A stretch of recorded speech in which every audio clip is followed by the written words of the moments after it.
This is a water bucket clutch.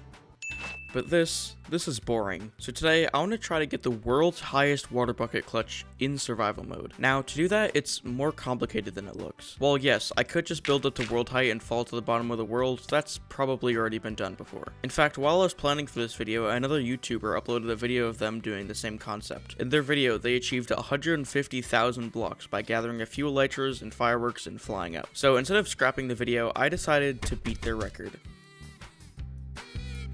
But there's just one problem. I have nothing. So after getting some basic tools, I started exploring. While I'm nowhere near good enough at the game to do this in hardcore mode, I will still be trying to not die as much as possible. After looting some basic structures, I started thinking about how we're actually going to do this. In order to achieve this record, we are going to need to do a few things. But the first goal I set myself was to kill the dragon.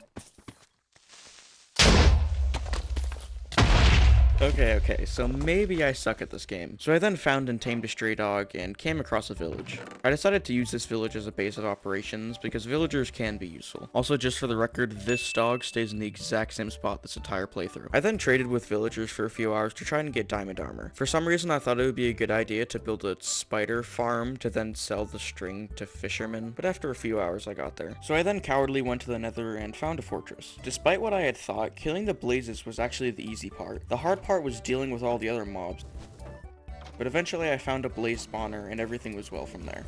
Since I didn't have any gold to trade with piglins, I decided to go to a warped forest to kill endermen for ender pearls. But after I had enough, I started looking for the stronghold. Finding the stronghold wasn't actually the hard part was finding the actual end portal. But after it was located, it was time to achieve our first goal, killing the dragon.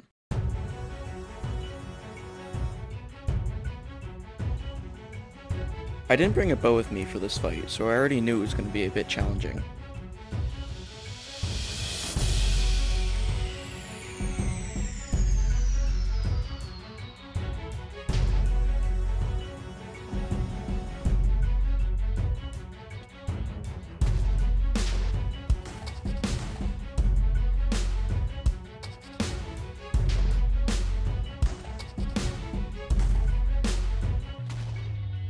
After getting all the end crystals, it was just me and the dragon.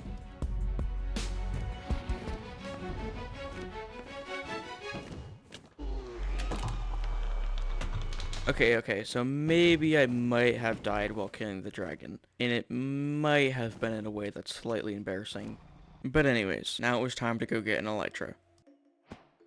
After almost immediately angering an enderman, I actually got really lucky in finding my first end city with the ship almost right away. I had to fight through an abundance of annoying shulkers, but eventually, I got it. I was very happy about this, but there was just one thing I was forgetting about while leaving this end city.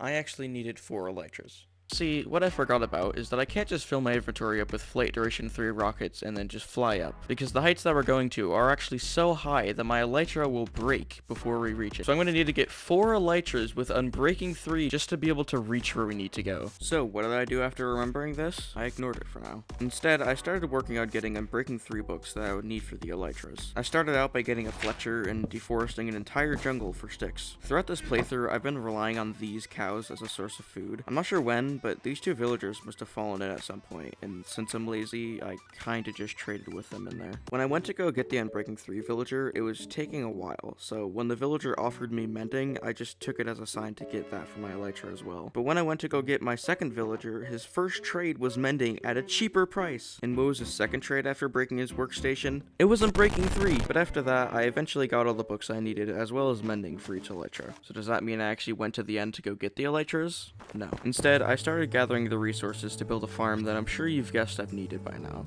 A creeper farm. I chose a design that'll link in the description for the sole purpose of not eating cats. Instead, it needs 16 snow golems. You know, I feel like it's not brought up enough how ridiculous Minecraft farms are sometimes. But eventually, after having to deforest another jungle to craft 852 trapdoors, I was able to find a spot and build the farm.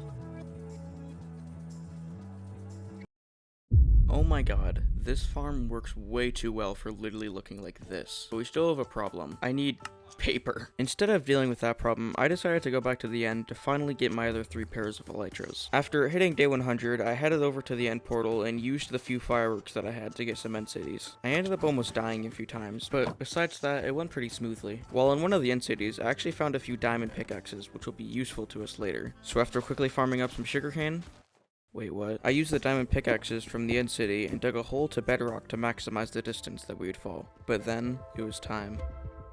See, there's something I haven't been telling you about how we're gonna achieve this record. If the previous record was accomplished by doing the same thing I'm doing, how can I beat it? Well, there's one thing that they overlooked to gain height that I won't be. While they were spending their time worrying about fireworks and elytras, they overlooked the most important thing. So, with everything in hand, I was ready to go. I pressed the button, and as a last-ditch effort to gain as much height as possible, right before the TNT ignited, I jumped. After figuring out how Flight Duration 3 rockets work, I found out that I needed to press precisely every 3 seconds to get maximum height. The flight upwards wasn't very smooth, however. Around 4,200 blocks, this happened.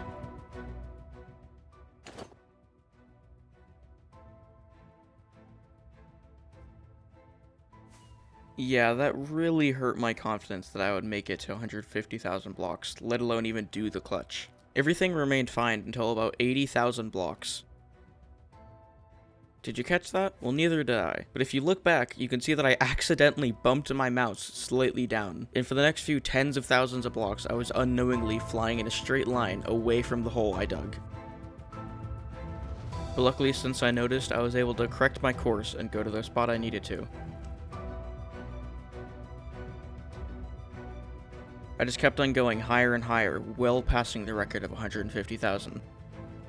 And as I used up my last rocket, I got to a max height of 162,456 blocks, which then started the descent.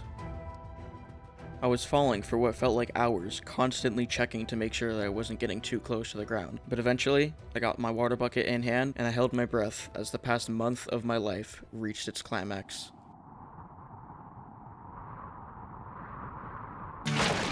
Well, I guess it'd be fitting to say I'm a world record holder now.